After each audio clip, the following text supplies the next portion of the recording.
Bien, señores, en medianos del año pasado se incrementó un 12%, se llegó a un acuerdo de aumento salarial, un 12% en ese entonces y otro 8% que entra ahora en este mes de febrero. Creo que es febrero, ¿verdad? Bueno,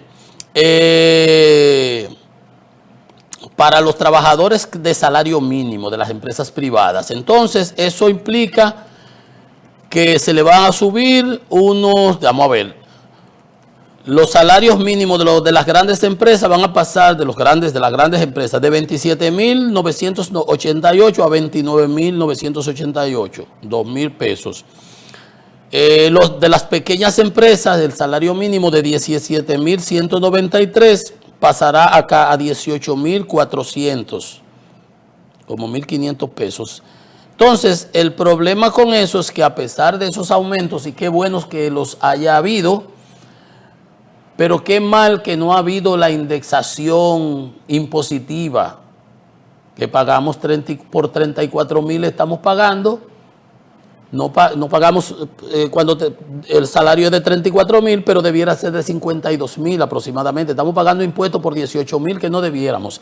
Pero la canasta básica, el reportaje lo que dice, que la canasta básica, por ejemplo, de la población más pobre, de 29.000, con ese sueldo de 16.000, tiene un rezago de 12.000 pesos. Por eso es que él explicaba ahorita, y cuando hablaba de lo del presidente Fernández, y no porque él lo dijera, sino que la inflación es un impuesto encubierto y que impacta de manera más dura a los de menores ingresos. Los de mayores ingresos tienen manera de bandeársela, como decimos nosotros literal vulgarmente.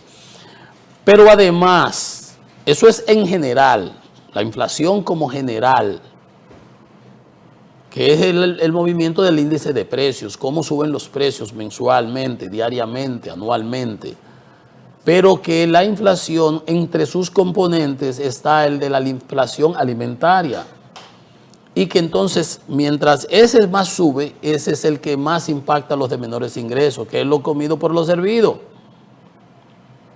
O lo servido por lo comido. No me paren cuando yo digo esas cosas, se me enredan, pero bueno, ese es el punto. Y aquí entonces la cosa es doblemente peor, porque la canasta básica, fíjense ustedes, de 29.000 tiene un hoyo de 12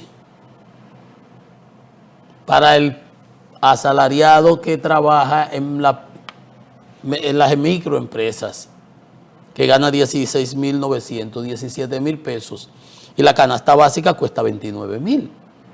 Él tiene un hoyo de 12.000.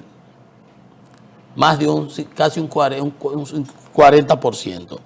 Entonces, ahí es que los gobiernos se pierden, porque ahí es donde debieran dedicar más esfuerzo, ingenio, creatividad, buscarle la vuelta, como decimos nosotros, para ir en auxilio, en apoyo, soporte. No es tarjetica para aquí que se quedan entre los políticos y los relacionados a los políticos. Usted puede agarrar el presupuesto de Kuwait y de patillarlo y de palatarlo y no le alcanza. Dando y dando no, así no alcanza. Y el que da, el que reparte y reparte se queda con la mayor parte. Usted ve cómo van a pagarse la Navidad con toda la tarjeta que regalan y no acabamos de aprender. Antes los hospitales funcionaban. ¿Usted sabe por qué? Porque habían unas monjitas que los atendían, la parte administrativa. Ahí no se perdía nada. Antes Caritas, una cosa de la iglesia católica, yo no sé si existe todavía, pero antes se repartían y los gobiernos daban las cosas y los repartían esas monjas y esa gente. Los católicos, los evangélicos, no los políticos que se quedan con ellos. El zinc, el cemento, las cosas, la madera, las cajitas. Usted ve vendiendo después los quesos, la pica pica y las cosas. Entonces, vamos a aprender, señores.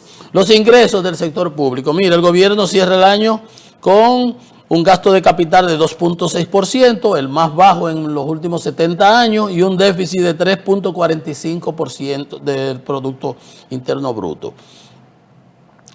Y una deuda pública de 47.9%. O sea, el gobierno tuvo ingresos de 1.246 billones de pesos, un 15.6% del producto. Esos ingresos multiplicados aún más por el aumento del precio internacional del oro, que llegó a 5.500 a los otros días.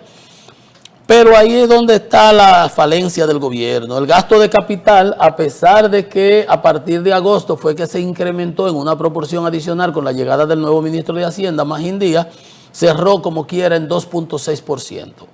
Por eso vimos que el Producto Interno Bruto del Banco Central, según las cifras que da el Banco Central, 2.1%.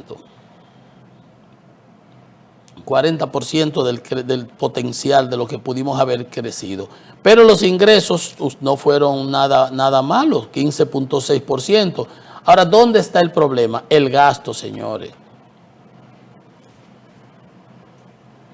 1.52 billones, o sea, un 19%, mientras los ingresos fueron de 15 punto ¿cuánto? 15 punto tanto. El gasto fue de 15.6, el gasto fue de 19. Entonces, no importa que los ingresos suban, como han ido subiendo, si los gastos corren más rápido, si los gastos van más acelerados. Usted puede producir 1 millón y el año que viene 2 millones, pero si usted gasta 3 millones y el año que viene que produce 2 millones gasta 4 millones, no hay manera, usted no lo va a alcanzar. Entonces, gastar es fácil. Problema después, cómo tú controlas ese gasto. Y eso es lo que le ha pasado al gobierno. Tarjetica para aquí, tarjetita para allá. Y no se enfoque en los asuntos puntuales y particulares que impactan en la calidad de vida de la población.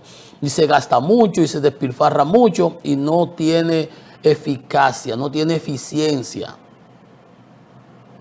Y no llega focalizadamente a los que debiera llegar.